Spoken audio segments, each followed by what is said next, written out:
Hi, this is Roger. Thanks for dropping by. We've got a few new kids on the block to look at, and I'm having to move things as things come into bloom, things finish blooming. Stuff that got moved while it was blooming needs to go back in its appropriate place. It doesn't have to go back in the exact place, but a suitable place.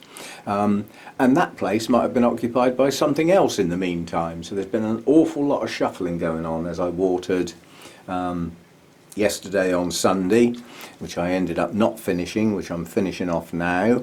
And I still haven't finished shuffling things around. Quite honestly, the thing that got me this morning was I watered the holy clay pots and I'm running out of cattleya room. And these, in the main, I've got a couple that aren't, but in the main, these are highlight orchids and ideally suited to that top shelf. Well, I know it looks like there's some room here, but there would only be room for smaller pots here and they'd be shaded by the taller plants. So that's about as many cattleyas as I can get up there.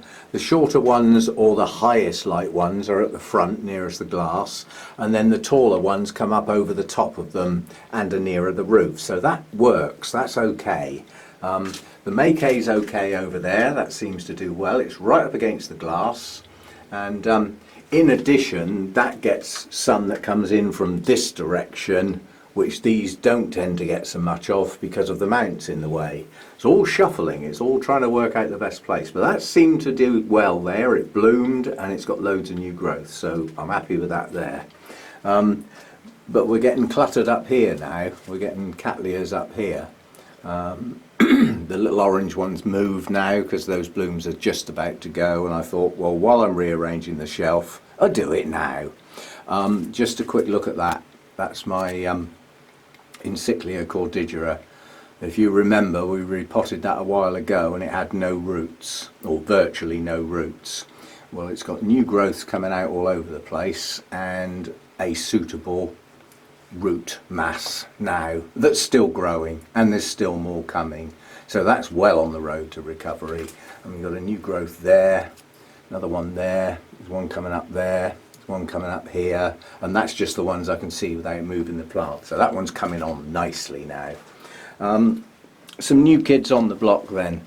We have actually looked at this before. This is an infundibulum cross, but it's opened another bud now. There's another two to come. Probably the purest white I've got. Maybe the Coelogene cristata is similar, but a lovely pure white there. And although this isn't it's all right, I was just looking, as I was about to look at one of the new kids on the block, I noticed that Prima Donna's still actually got blooms on it. It's May now. That opened its blooms at the beginning of February, and it's still going. Only just, I mean, that's the last two now, then it'll be gone. And then we'll be seriously looking for all those swellings around the base to become new canes to push them on this year. But this one's just opened. Now this is a nobile type. But there's a lot of something else in this. I've never bothered looking it up, and quite honestly I think it's misnamed. It's called Wedding Bells. Well, if you hadn't seen this and I said, oh, I've got a dendrobium called Wedding Bells, what colour would immediately spring to mind? And it probably wouldn't be yellow, would it? So I've got a feeling this is a made up name, but they're very attractive blooms. Camera probably won't pick it up, it'll just look like a dark centre, but that is a beautiful royal purple in the centre of a deep yellow, and that colour combination just works. It's just coming into bloom now. There's loads more buds to come on this one, literally just opening up. I think there's a hint of Friedrichianum in there, but being a totally different section, I doubt it. But loads more blooms to come, and as a nobile type, this is my latest bloomer. I don't mean the latest one to come out, I mean the latest in the year. For a nobile type to start opening its blooms in May is very unusual. They are normally late winter, early spring bloomers, and that's how they work. But that's just an unusual one. I didn't know that when I got it. It grew only 2 new canes last year, but one of them was bigger than any of the others that it had ever grown. So I think yet again it's going to be one of those that turns into a monster as it as it ages. Didn't do very well last year. The blooms didn't last long because they were right in the middle of that heat. And although this isn't a first time bloomer, it's my first bloom. This is the little Frosty Dawn. And it had a bloom on it when I bought it, but I didn't notice it had a bud tucked into that, tucked underneath that leaf. And that's just opened up, so that's nice. Many variations in colour on Dendrobium Frosty Dawn. I think it's quite an easy cross to reproduce, and as such, you know, when you reproduce the cross from seed, you're going to get variety, and this one does seem to have a lot. I mean, I've seen them with a completely orange lip, bordering on red. And I've seen them with pure yellow, and I've seen them with virtually all white. So these do vary a lot, but that's my one. That's my colour. And then the surprise that I mentioned yesterday is here. Now this is it's a Laleocattleya, and it's Pradit spots, and the bloom looks exactly like in the picture. So that's not the surprise. What is the surprise is the size of the flipping thing. This is quite a compact little plant. This doesn't grow big. So relative to the plant size, that's a hell of a bloom. It's a first time bloomer for me, so this is the first one. Oh, I thought I had a bug there. It's that happy sap. Now I'm all sticky. But look at that lip. The shape.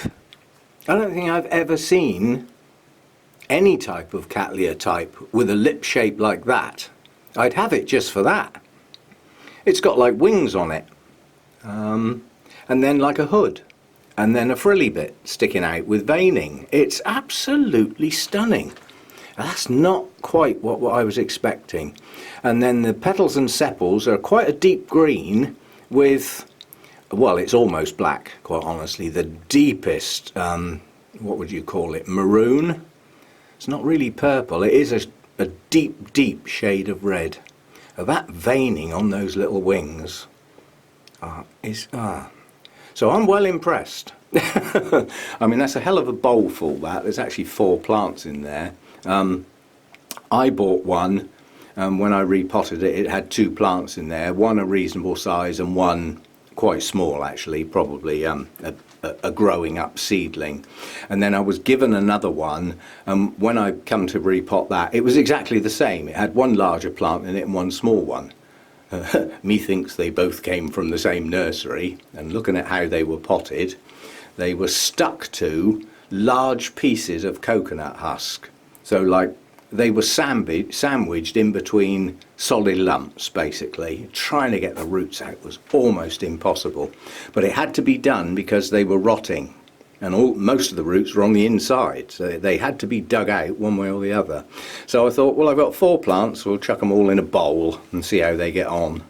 And quite honestly, this latest growth here that's pushed the bloom out, the amount of roots that single new growth has pushed out is absolutely incredible. So obviously, as this one progresses and produces new growths, there's another one coming up here. That looks like it's on one of the smaller pieces, so that one may not bloom.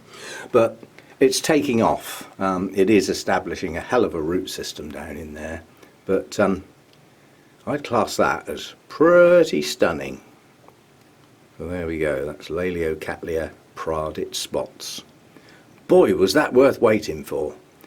I've never seen a Cattleya lip that shape before, ever.